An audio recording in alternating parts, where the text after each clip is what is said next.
Abigail Lovell from Experian. My pronouns are she and her, and I am Chief Sustainability Officer for Experian globally. And I'm so happy to be here. This is my very first summit. And not Experian's first, but my first. And I am walking away this week so inspired and so ready to do more for the LGBTQ community. So we're going to have a lot of fun today. Let me just tell you that it's a little warm in here.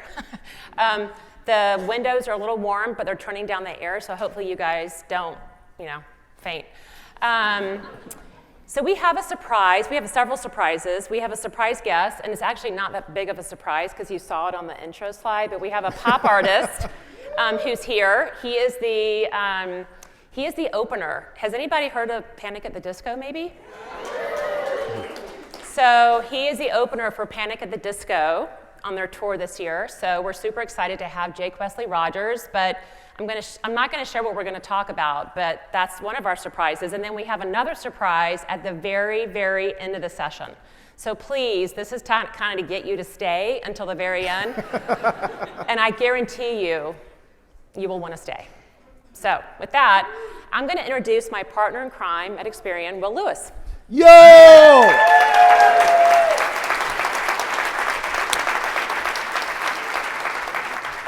I'm Will Lewis, Experian's Global Chief Diversity, Equity, and Inclusion Officer. My pronouns are he and him. I'm a black man with a beard wearing a purple shirt today that says Experian on it.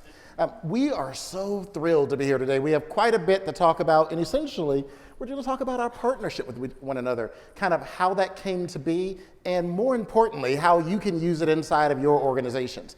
Our hope is that today you walk away with some very practical nuggets that you can use either for yourself personally or share with people that work in your organizations.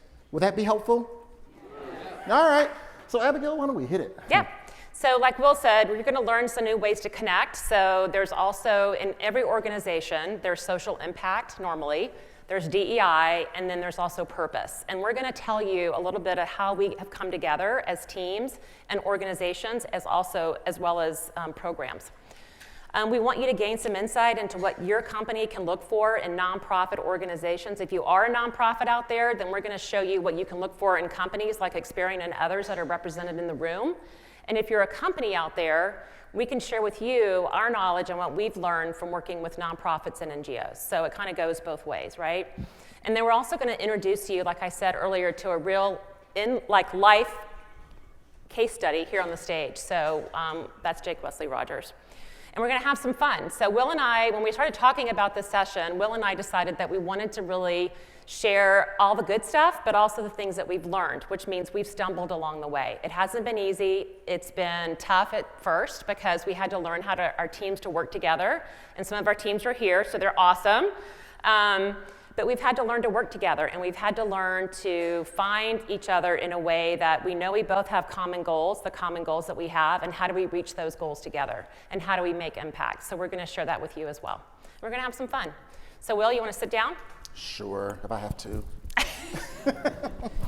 Okay, so what you just saw in the video was really our United for Financial Health program. And Experian started this program right in the beginning of COVID. And this is just one part of our social impact, but we wanted to help people really with their financial lives and helping them thrive no matter what was happening at the time of COVID. There was a lot of people losing their jobs. There was a lot of people going through some really heavy financial burdens.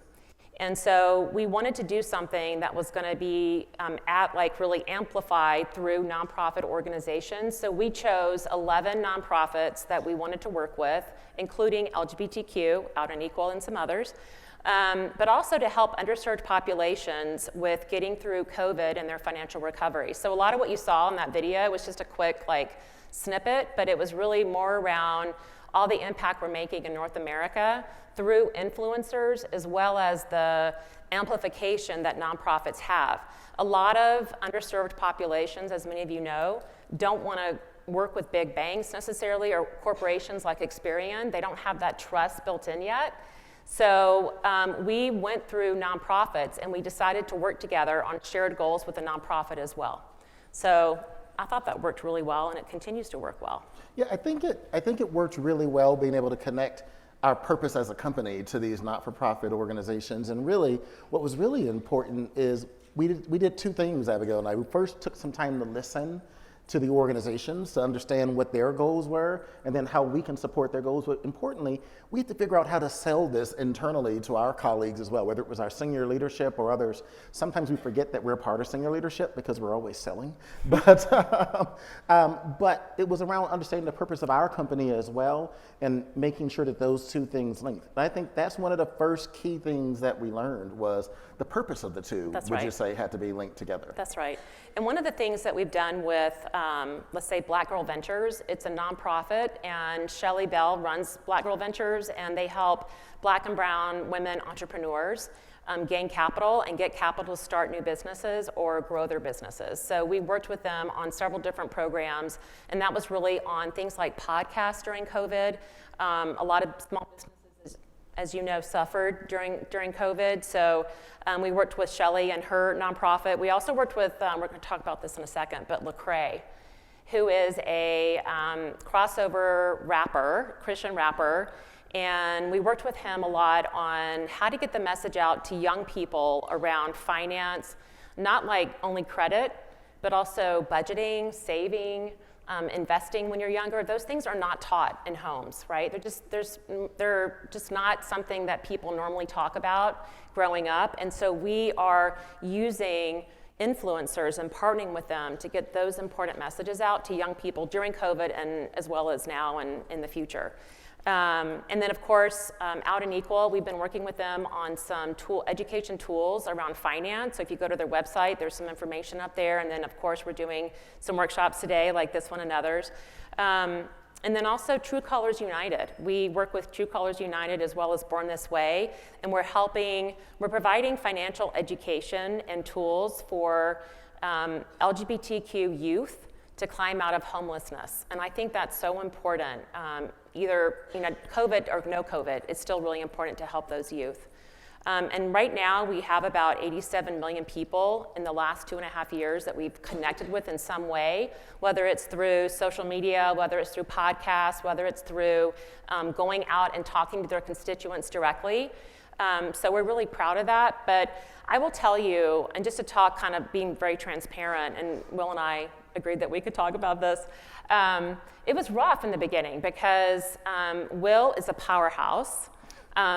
We've been with Experian. My team has been around for quite some time, and this was like our little world. And so, to be honest with you, it was really a little bit of a challenge to figure out how our teams and Will and I could work together. So we had to have some difficult conversations because at the end of the day, this is everybody's problem, right? It doesn't matter what team does this or that. At Experian, what we really wanted to do was solve a problem, which is to help people with their financial recovery through COVID and beyond. So I had to kind of kind of shed some of my pride and just know that it's even better when you work with a thought partner within your organization, because then you can actually make more progress. So I don't know if that makes sense to anybody, but we really had to kind of just break down the silos. Yeah. Would you agree? Yeah, I would totally agree. And I think the other part of that is what was interesting is Abigail and I, each as individuals, were able to kind of figure that out with each other, right? And honestly, we did have some tough conversations with each other. And because at first it was like, no, this is my line, and this is what I do. And then this is your line, and this is what you, and we had to figure out that's not really how it works. And there's this world of gray that we had to figure out how to thrive in that happened between collaboration. But here's the part that I think at least was even more difficult, so she and I figured it out pretty quickly, right? It took a couple of months, but we kind of ventured our way through it. But we both still had these teams that we count on and that are amazing to work together. And we had to help them kind of understand where there's not a book, right? There's not a handbook or a playbook that says, here's how we should work together. And so we actually started some weekly meeting routines or discussions where we can get together every week and talk about what's going on in our worlds and started inching closer and closer to our worlds actually being one world in collaboration. There's certainly still things that we support that are differently, but really celebrating the intersection points and really being able to support each other and our teams along the way. And I think that probably took a bit longer for our teams than it did for us. What do you think? Yeah, but I think we got there, and Yeah. today's a great example of our teams coming together and Will and I coming together and sharing some learnings with you.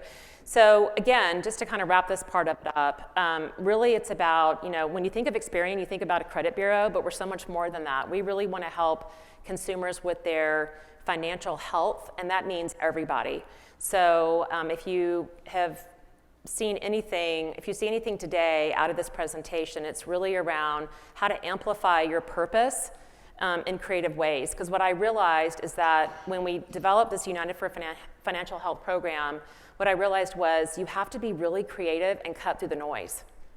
Because there is so much noise out there in social media, and I don't think people really want to hear every day when they wake up how to budget.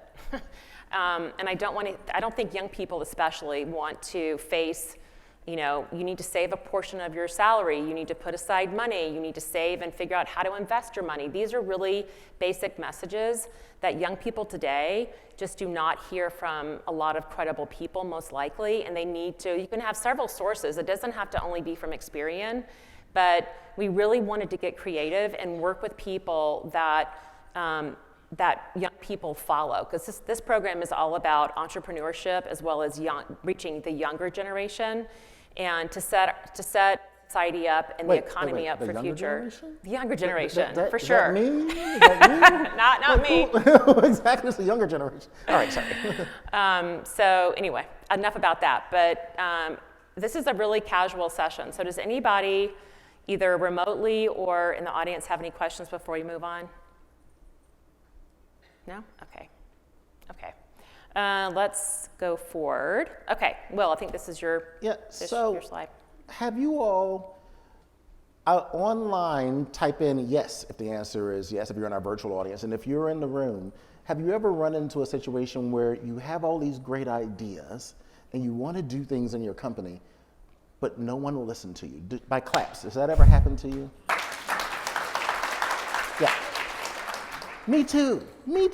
I think it's happened to Abigail as well. And so you're like, my gosh, I can see what needs to be done. I want to be able to drive this forward. So here's the secret sauce. Now, if you want to hear the secret sauce, if you're in the room, just lean in a little bit if you want to hear the secret sauce. Not everyone wants to hear, so if you don't want to hear, plug your ears up.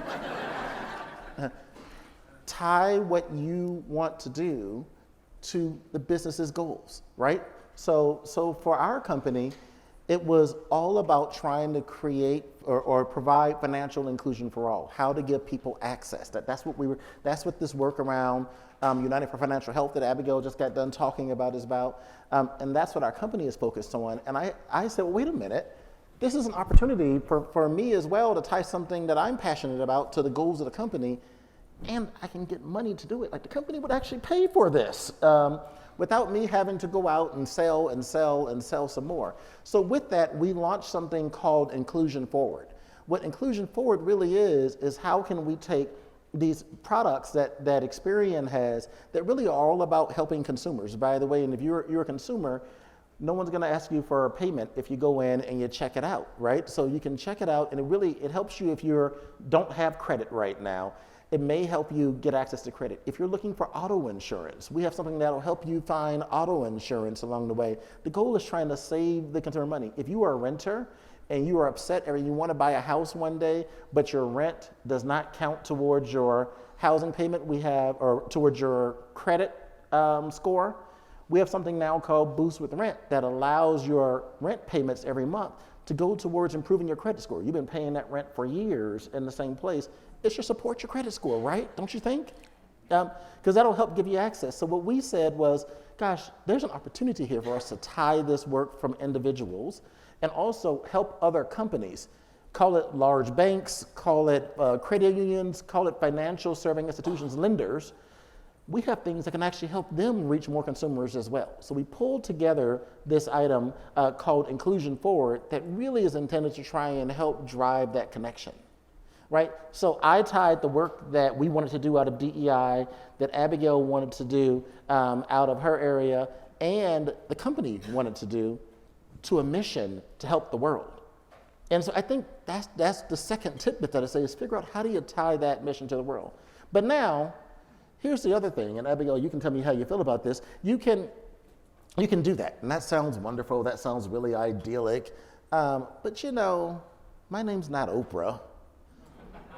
My name's not even Lecrae. Like there's no Or time. Jake Wesley Rogers. Or Jake Wesley Rogers, right? So no one's gonna listen to little old Will. They're like, Will who? Abigail. What are they talking about? So we said, gosh, there are some celebrities like Jake Wesley Rogers or others that are in the world that have the same mission that we do, that's around trying to help people along the way. With that in mind, we said, let's link our missions together. So if we look at the next slide here, what we did is said, let's try this. And my colleague, Rowdy Pettis, who's sitting behind me here in the corner, and Carol Urton, who I don't see, but she's probably, yep, there she is. So they've been working really closely together to say, what not-for-profits can we really partner with and connect ourselves with to try and drive impact for communities that don't have access. Communities like ours, communities that are Black, communities like the disabled community, who, if you look at the statistics, it tells us that we disproportionately fall into the underserved population, meaning we don't have access to capital, we don't have money to buy that car or credit to buy that car.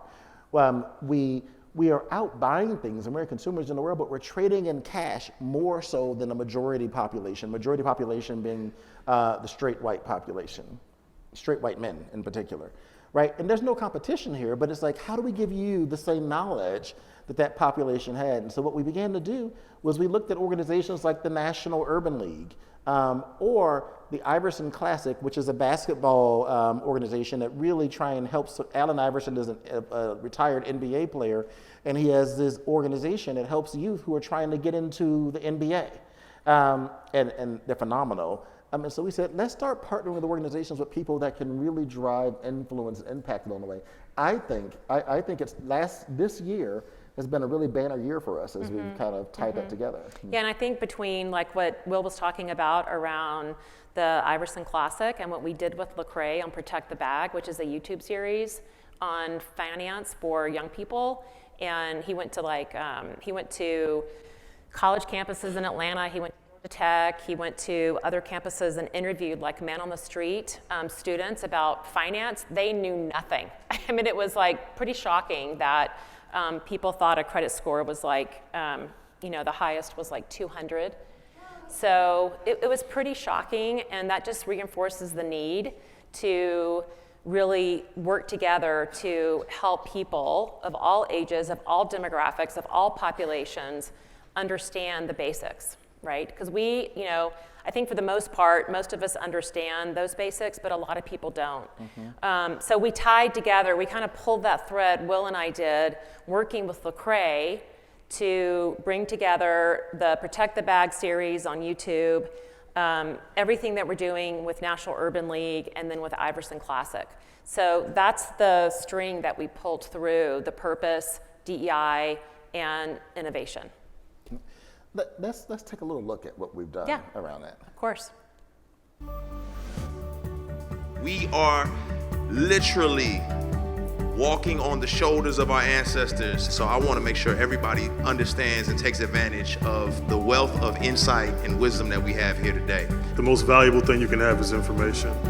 Coming to things like this, talking to other entrepreneurs, talking to other businesses, all of us started bootstrapping. It's the idea that we can drive first and second chances for consumers who otherwise might not have an opportunity. There's so many opportunities to become wealthy right now that is not off the table for Black Americans. And so now that Experian has jumped in and offered quite a vast array of things, I think it's great. There's something unique about why you are the person that needs to bring whatever the idea is out into the world. Small ideas will keep you small. You have to fight for the best possible version of this idea. I feel like a lot of people focus on what the person to the right of them is doing, the left of them is doing, but your course is forward, because the course itself teaches you the lessons to be able to sustain. Financial empowerment for me means peace, right? To wake up in the morning and say, I don't have to worry if I'm choosing between food or fuel.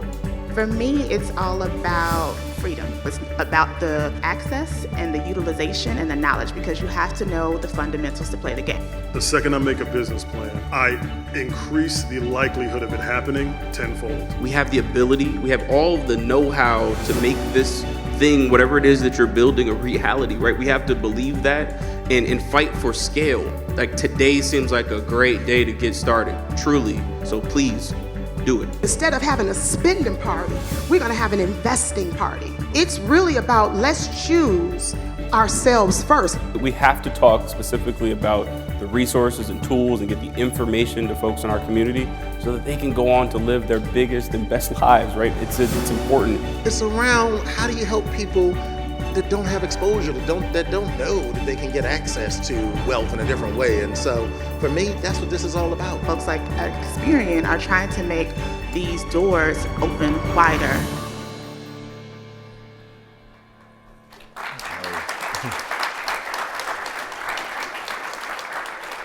You know what I love about that is that last line.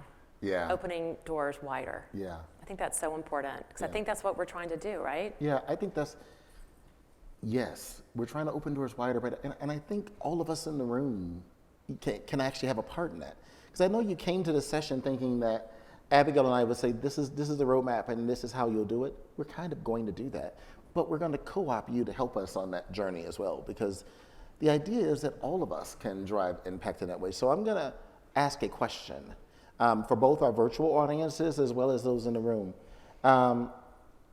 It's a two-parter. By claps, how many of you have ever felt like you didn't fit in?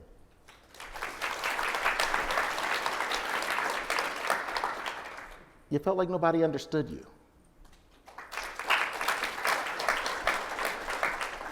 And you didn't know how to chart that path to get engaged, right? So that the question, yeah. So what did you do? The question is, how did you, or are you still on that, some of you may still be on that journey. For those of you that feel as if you've kind of found your place in the world, what did you do to find your place? Or was there someone there to help you? I see a hand over here. And then we'll look for anyone online as well. Will you raise your hand again? And we'll look for if there's anyone that has an online response as well. What did you do?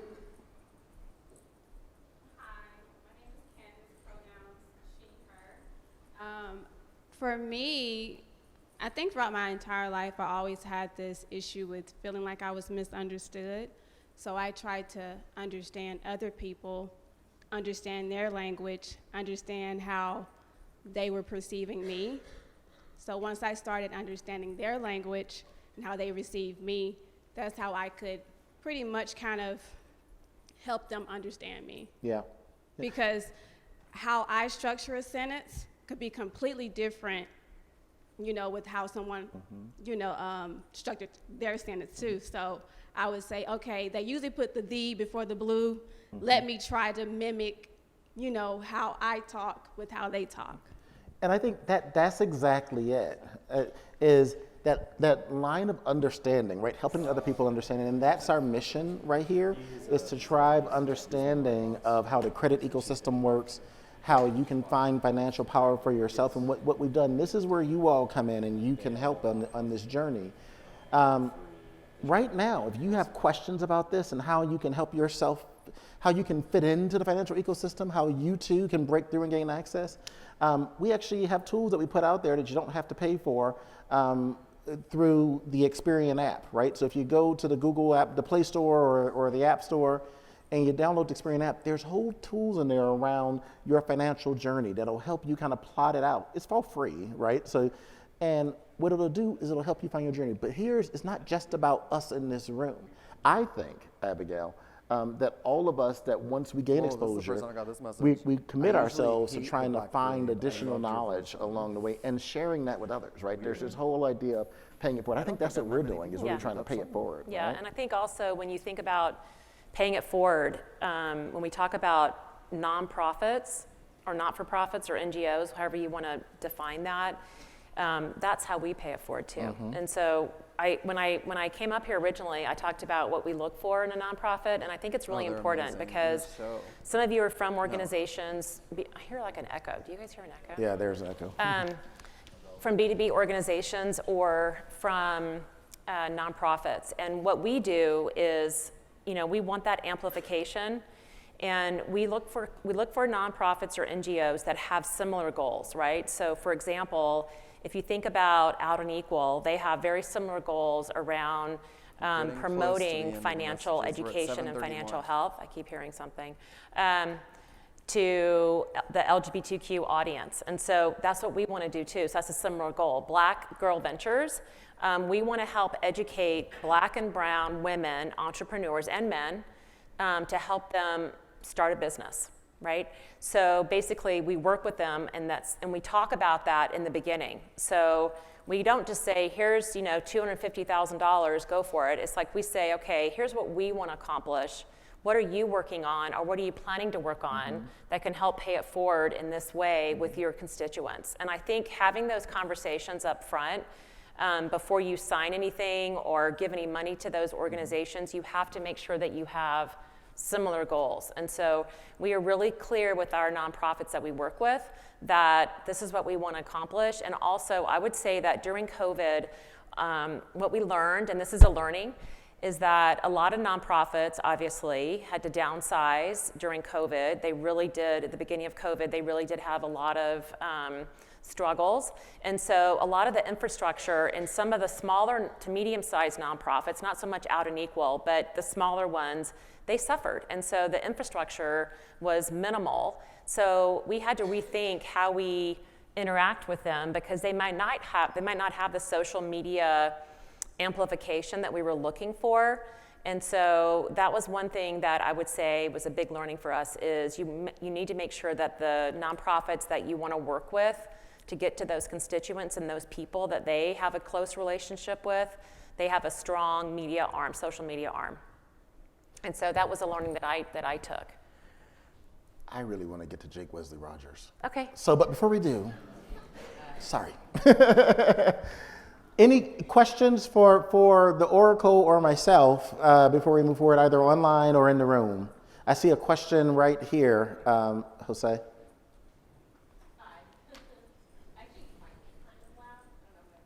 The online, they need to be able to hear you too. So, yeah. So, hi, my name is Amber St. John. I work at Mondelez, but I'm a former educator. So I used to teach 8th grade U.S. history in Orlando, Florida.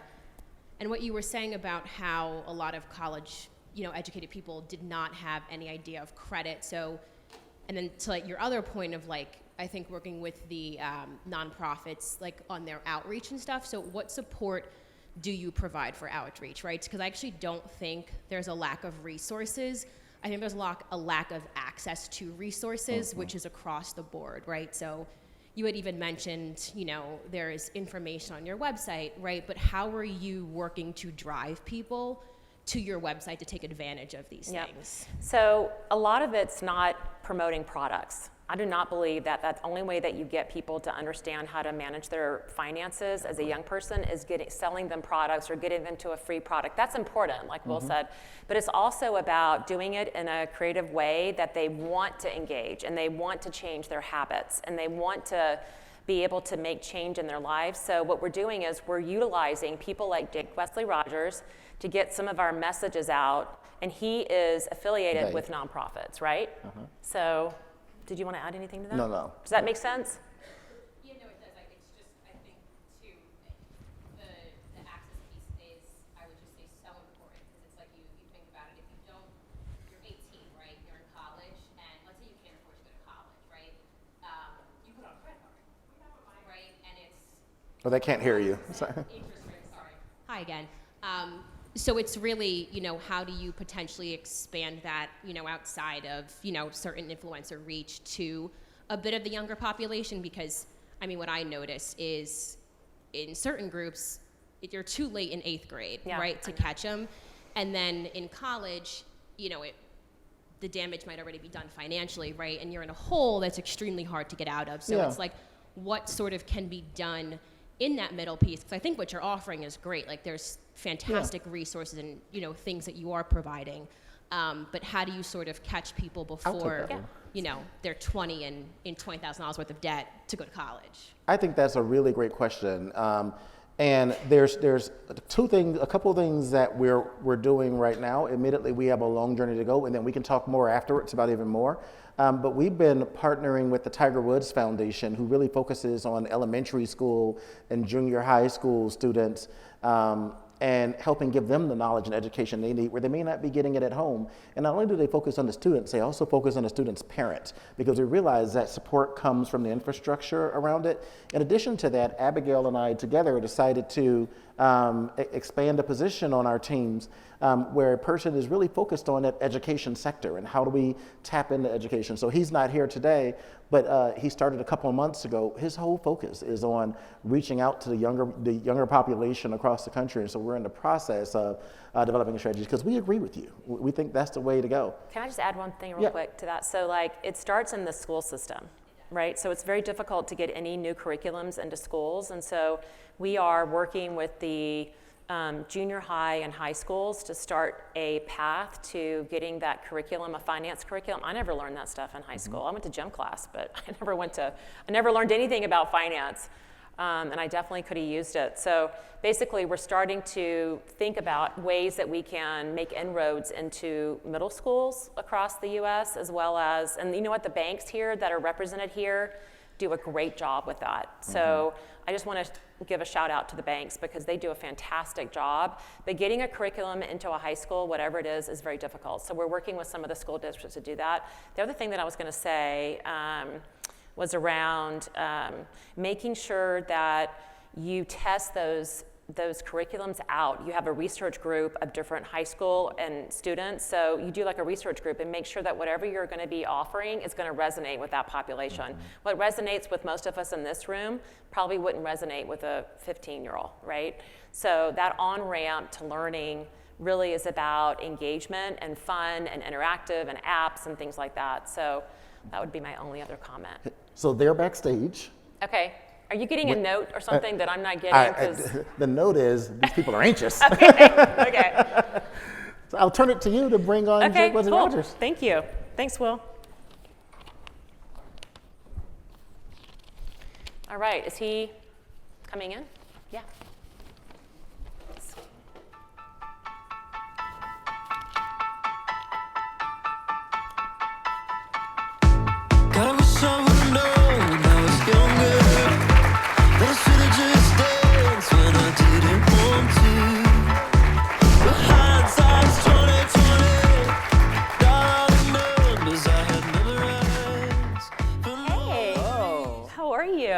I'm great now. How are you? Good. Good. I loved seeing you and talking to you earlier. Oh, me too. It's so good to be here.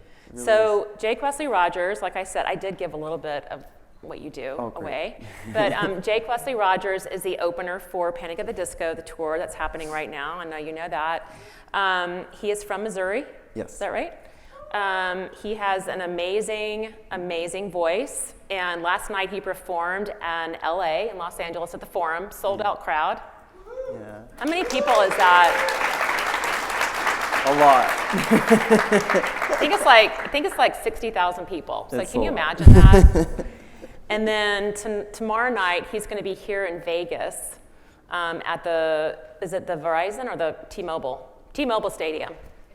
There we go. Thank you. I often don't know. I get driven like a little show pony. You guys, this is super special. He is an amazing musician. He's also an amazing artist. His songs resonate with me because of the words. I won't tell you my favorite song. I'll tell you after. Okay. But he's great, so we're really grateful. I'm really grateful, and I know the room's grateful for having you here. So thank you for being here. Very grateful. It kind of was nice that you were here for your tour at the same time Out and Equal was going on. Very convenient. Yeah. So we talked a lot today about purpose, and so can you tell us a little bit about your purpose, and then why are you so passionate about finance and budgeting? I like the word purpose. It's also very daunting. I have been thinking a lot about it actually lately, because I don't know, this is my first time touring really, and I've always done music just because it's come very naturally, and I've always loved singing and performing, and but I think that's just part of it. And one of my bandmates is one of my best friends, and we were on a walk in DC, and I told him, I was like, when I was young, I actually wanted to be a teacher, and I kind of forgot about that. And he told me, he's like, you are a teacher. And I don't know, it was one of those, you know when someone says something like that, and you hear it for the first time and you think about it, and I was like, yeah, I think I am, and I think the medium right now is music and words, and that's how it feels when I'm on stage. So I think that is my purpose, actually, to share my story and I guess to teach in an unconventional way.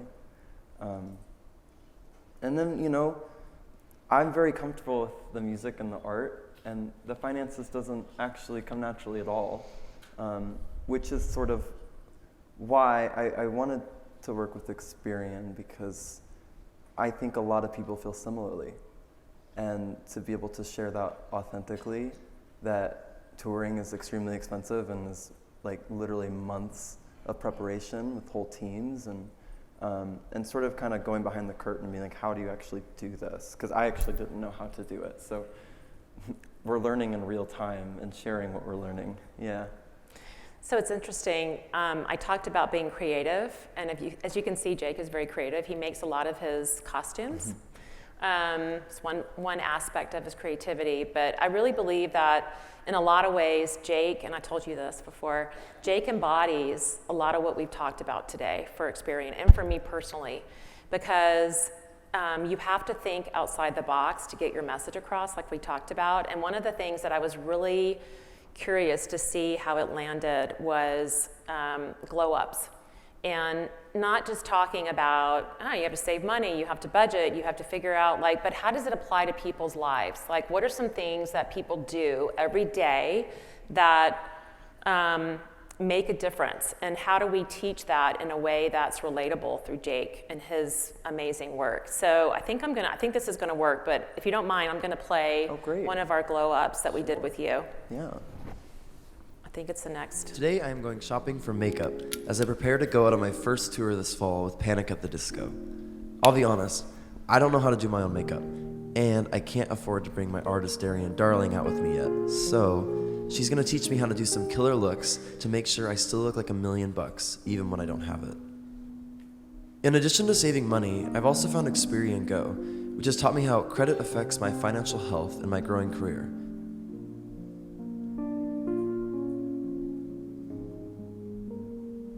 What I love about makeup is it allows me to express how I feel on the inside, because I think while we are here, we're just supposed to shine.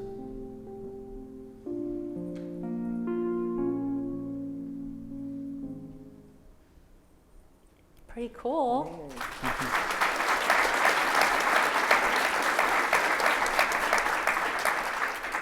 Those did really well on social media. Yeah. And the best part I thought was that, you know, a credit bureau talking about makeup, that isn't even, there's no correlation there, but that's what I liked about it, because it was so different and so kind of out there. But let me ask you a question, Jake. What do you think the most important messages that your followers need to know about finances? And what do you have any regrets when you were younger? Like, what did you not know, or what do you know now as a celebrity? Many regrets. You know, I think with sharing something like that with my followers, I guess, I think maybe people could assume sometimes if you've had a bit of success that all of that is very easy and that a lot of money is flowing in. But to be very candid, it definitely is not. And with music, I mean, it takes years and years and years to get to a point where you're in the green at all. So it's a huge investment. So I guess with something like that, I just wanted to share that. And I didn't really know that growing up, you know. I always hear crazy stories too of like massive artists, like, you know, people like Beyonce that like they're not really making money until like a lot later than you think they would be, just because of the amount of investment that goes in. So yeah, I think just being more authentic about it too, and not letting it be this weird taboo thing to talk about is important. Yeah. That's one of my missions, is to talk about everything. Yeah. Authentically. I love it. Yeah. I love it. I know you are here at the Out and Equal conference, but I also know that we have a partnership together with Born This Way. Yeah. Tell me a little bit about that. You know, I think, well, are we doing Born This Way or the Cyndi Lauper? True Colors. Oh, it's True Colors, yes, right. I was like, and that's Cyndi Lauper's charity. Yes. Which we love Cyndi Lauper. Yeah, I mean, I'm such a huge fan of her. And you're doing something with her right now, right? We're working on it, yeah. We'll see, fingers crossed. So it makes sense to support her charity, which helps LGBTQ homeless kids. So yeah, it's just a natural partnership, yeah. That's awesome. Yeah. Okay, we're gonna open it up for questions for me, Will, or Jake, and then we have some surprises. Surprises? Just a question right in the middle. Oh.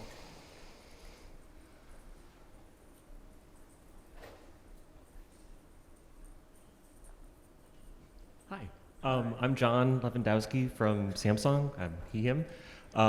In terms of, you mentioned the campaign, and how are you measuring success with the campaign and then potentially with the product, as well as then maybe just, you mentioned authenticity as well. Like how are you gauging that? How is it going? Yeah, so with this particular relationship with Jake, this is a very new relationship. So we just started a couple months ago. We're looking at social media connections, and so we have it on our channels, we have it on YouTube, Jake has it on his channels, and we're measuring the engagement from comments and likes, as well as anybody that comes into the products that Jake is promoting through his words. So that's how we're doing it today. I think in the future, what I'd like to do with these campaigns is measure impact. So, you know, United for Financial Health is fairly new. It started when COVID hit.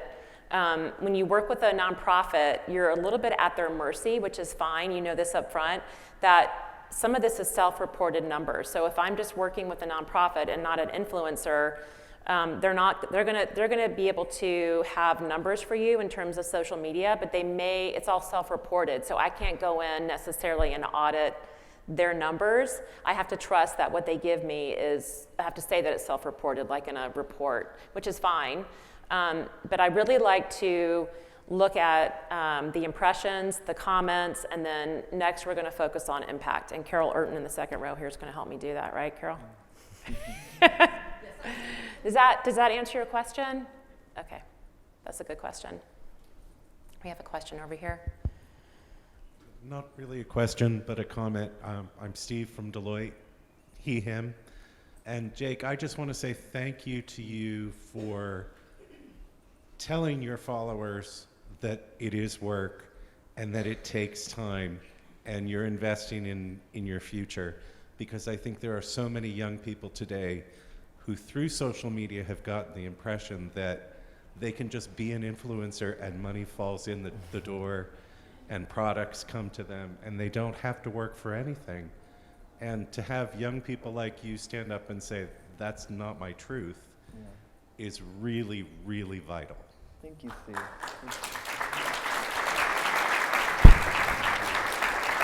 There's a question over there.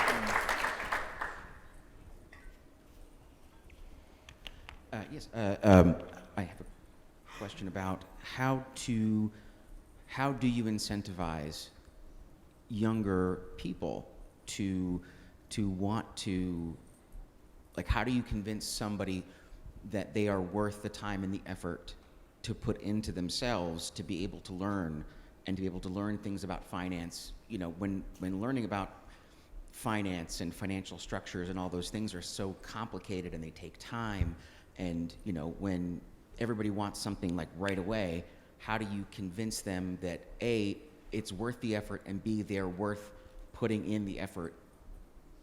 I'll answer that. I'm not sure if Jake wants to talk about it from his own experience, but you make it relatable. You make it so they understand you're talking to a peer group. So I'll go back to my Lecrae example.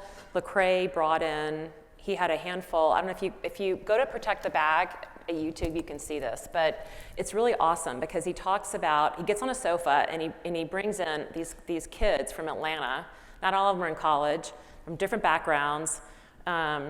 And he talks about, like, what is it like growing up as a foster youth, right? What is it like growing up in a house as an African American and they never talked about money? So he brought in, this was his idea, he brought in different kids, 16, 17, 18, and they talked about all those hard things. So when you said complex, money and finances are very complex, but if you break it down and you make it really relatable to other people, those kids are going to lean in because they see people like them who are struggling, people that are so afraid to talk about money because they've never talked about it before.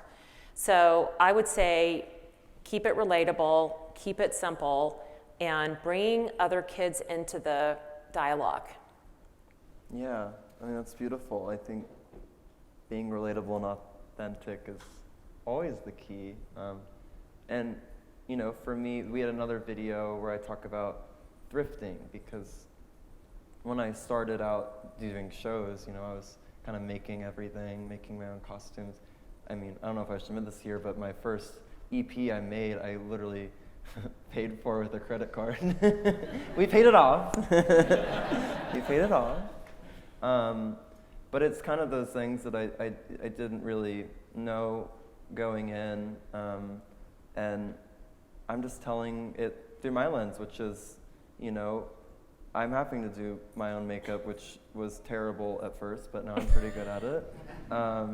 And thinking about those things and just sharing it in a relatable way. As connected, you know, because I'm also new to working with someone like Experience, so I would, you know, before I posted it, I didn't really know how it would go, but it really did connect, I think, with the people who follow me, because it was me, you know, because it was my story.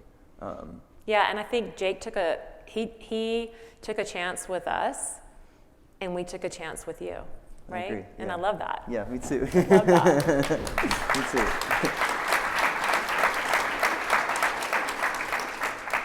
I have one more question, and I know we have some questions in the audience, but what do you look for? Like if another company came to you, which they will, which I hope so, if another company came to you and said, will you partner with us, what do you look for in a partner for those of the folks in the audience that may want to partner with someone like you? That's a great question.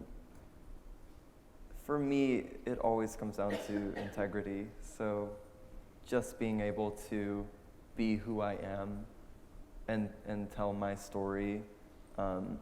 If I can do that, and if it's with a company that I, you know, believe in and can stand by, and we can stand together, like you said, behind a message, that's most important. I just watched the Elvis movie. Have you all seen that? And I just, you know, like when it was really bad and there was all these terrible brand partnerships, basically. Never want to get to that point. That's when Elvis was really sad. So yeah. I don't want to get to sad Elvis. No sad Elvis. Yeah. I think you had a question. The gentleman or the lady, yes. Hi, my name's Ella. She, her are my pronouns. First of all, I want to let you know that my 7-year-old grandson was at your concert last night. His Wow. very first. So That's he's amazing. super excited that I'm seeing. I was like, wait a minute, this guy opened for Panic, and my daughter said, yeah. So you are going to be an influence on him for years to come, and I think that's fabulous. They are already working on their kids, trying to help them budget their their chore money or whatever. So I think this is kind of a good stepping stone, and I'll have them follow you so that they can get connected with all of that. But thank you very much for influencing very, very young people, especially that are important to me. So appreciate that. That's very sweet. Thank you.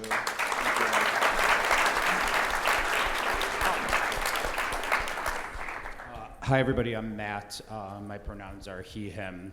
I'm actually a financial advisor. I do financial advising for people throughout life. I'm an integrated planner. And everybody that comes in has this history with money and this emotional aspect that comes into it, especially because, and you've kind of talked about it a little bit, about the uncomfortable kind of taboo that we've created around talking about money. And it all kind of starts in the home. And so my question is, as you're working with youth, I mean, for instance, right now, I wish I had this when I was younger. Before I went into finance, I didn't have these lessons. Are you doing anything that also folds parents into the conversation when it comes to anything working with youth on the financial planning as well? I think that's for me. Yeah, I think so too. I think Will mentioned this earlier. We don't do that great right now, but we're looking at something that we can start as a foundation for, because we haven't really focused on, are you talking about the family and the parents as well, right? When we think about the school systems today, there's a lot of non-English speaking students, and so those, when we go to schools and we talk to students, they actually go home and tell their parents, and that's how that information gets carried into the school system to those families. Now we're working on that, but I would say that I think there's more to do around making sure that there are separate time conversations around finances. I never grew up in a family. I did not grow up in a family that talked about that on a regular basis, right? So I think that every family could do probably a better job on that. Some of you may say, we talked about finances a lot, but I think the average person did not have that. So yes, we're doing that through the schools, but there's more to do. Mm-hmm. And we have a message from the a question from the virtual audience. We do. Thanks so much, Abigail.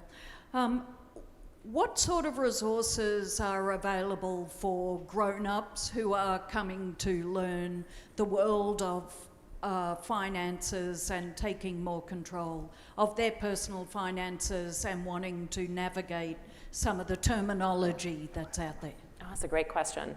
So we have a website, and we have a whole section of credit tips and advice, and it's not just about credit, it's about finances in general. So that's the first thing.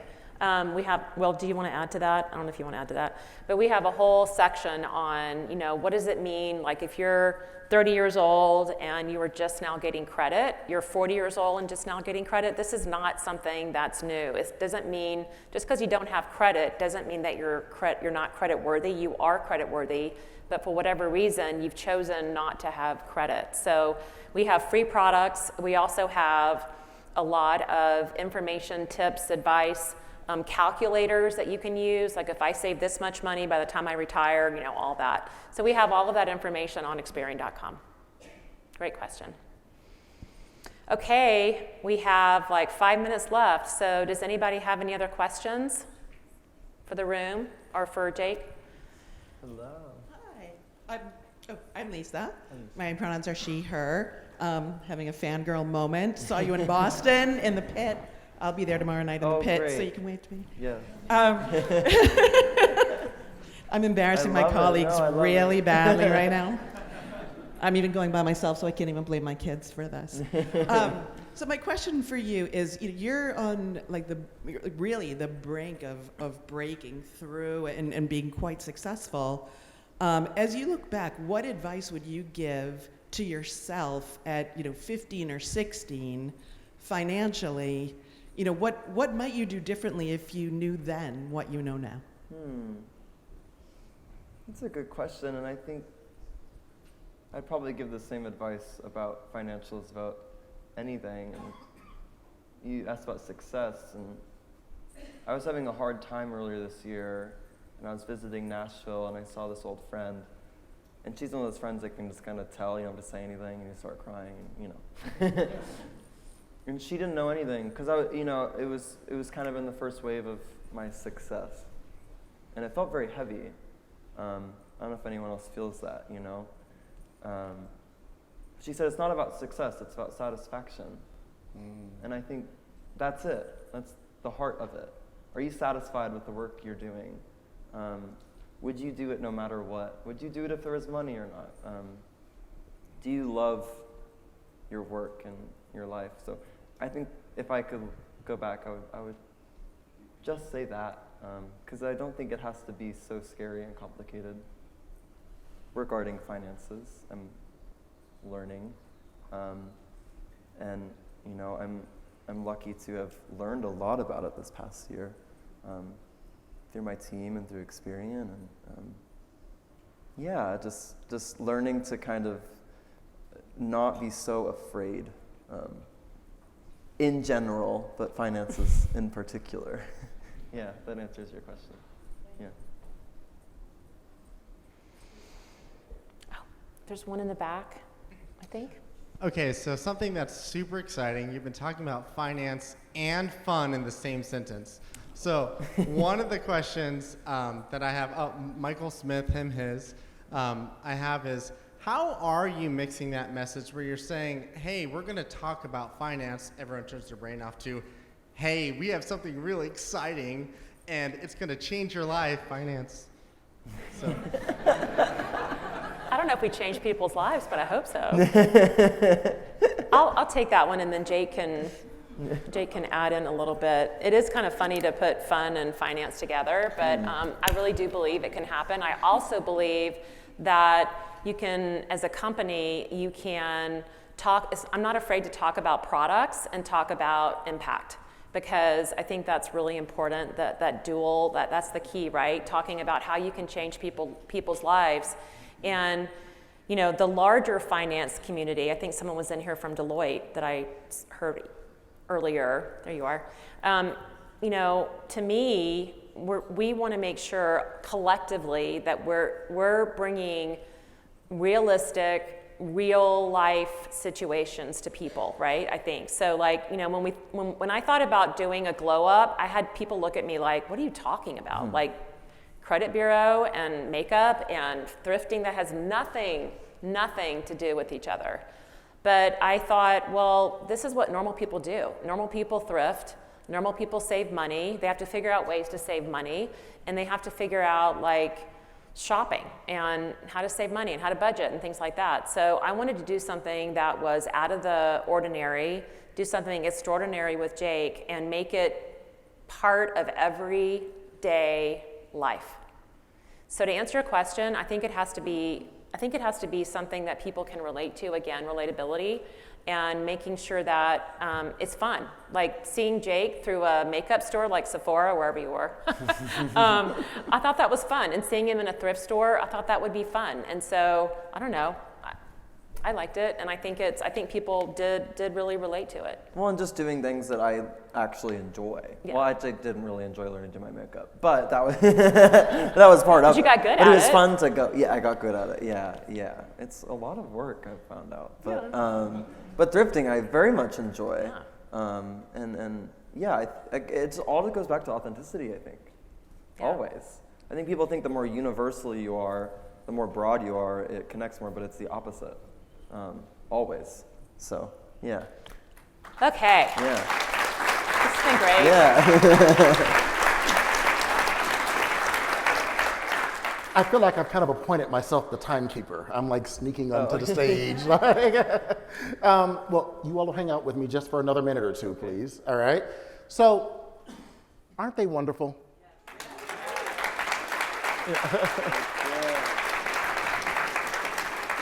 Like, I feel like I have learned so much just listening here. And I'll tell you, when Abigail and I were talking about this and when Jake agreed to join us, there were a couple of things that we wanted to do.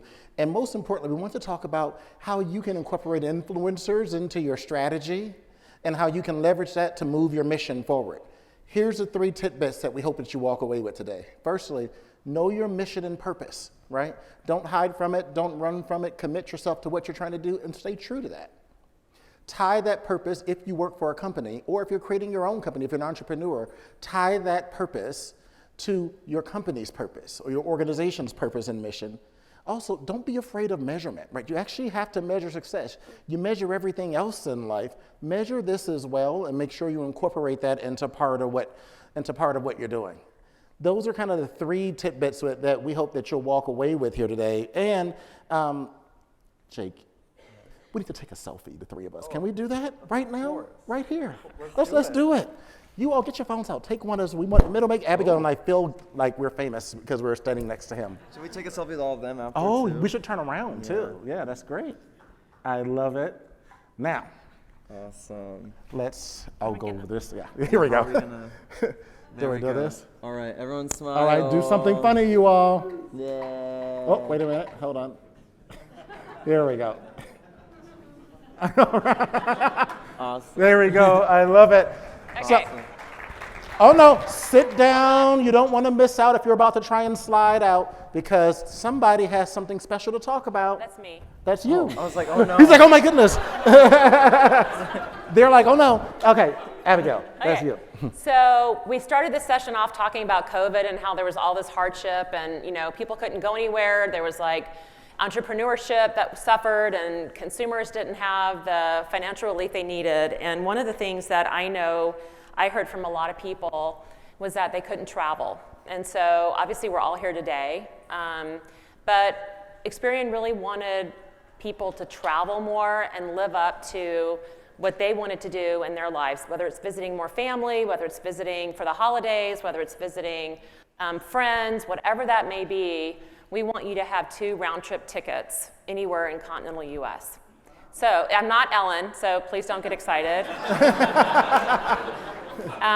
But there's two people in this room who will each have a free round-trip American Airlines ticket anywhere in the continental US.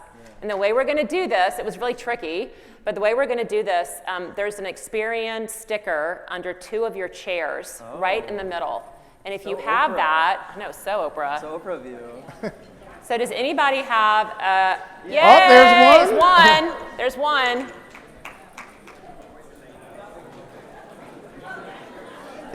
Under your chair. Under your chair. Oh no. Not on your chair, under your chair. Under your chair. Oh, is this the second one? No cheating.